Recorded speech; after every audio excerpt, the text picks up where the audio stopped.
Their homes were scattered across miles of fields. My cousin, who lived with me at the time, and I were bored at home, and my mom thought we should go outside. So she unplugged our electronics. Without anything else to do, we were forced to go outside, even though we both didn't really want to. At the time, she was 14 and I was 12, and we got along since the age difference wasn't so big. We went on a walk down the main road, which was surrounded by fields.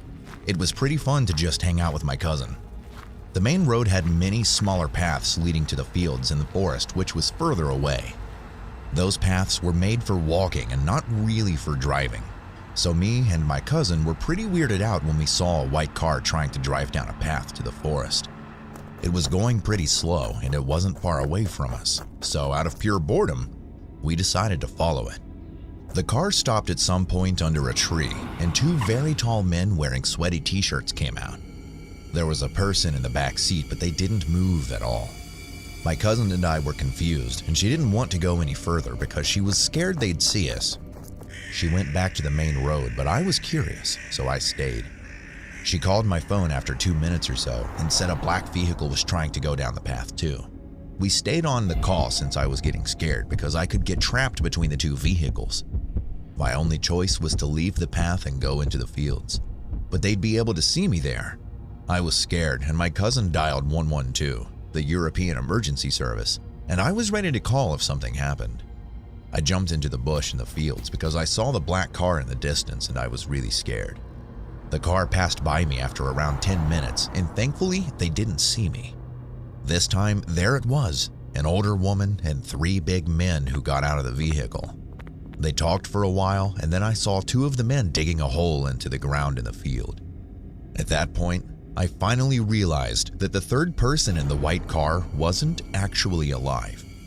They pushed their girl into the hole they dug and started filling the dirt back in. I wanted to vomit and I jumped out of the bush, running for my life. One of the men noticed me running and got in the black vehicle and started driving towards me. I was running for my life and called my cousin, but she didn't respond. I made it to the main road, but the black car was still following me and getting closer to me.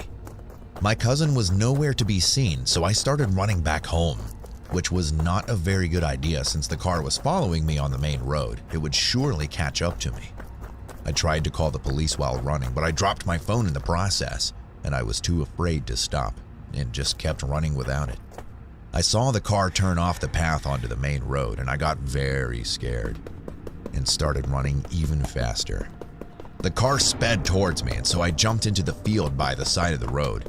I ran and ran and ran until I made it into the forest, which was about a mile or 2 away from the main road. I ran through the forest as I knew that my friend's house was on the other side of the forest. After around 40 minutes of running through the forest, I made it to my friend's house and his mom called the police and my family. I found out later that my cousin started getting scared because she saw more black cars passing by, and when they saw her, they slowed down. So she ran back home and explained everything. When the police arrived around 30 minutes later, I led them to the place where they started burying the body, and there was nothing. Just a hole, no cars, no people.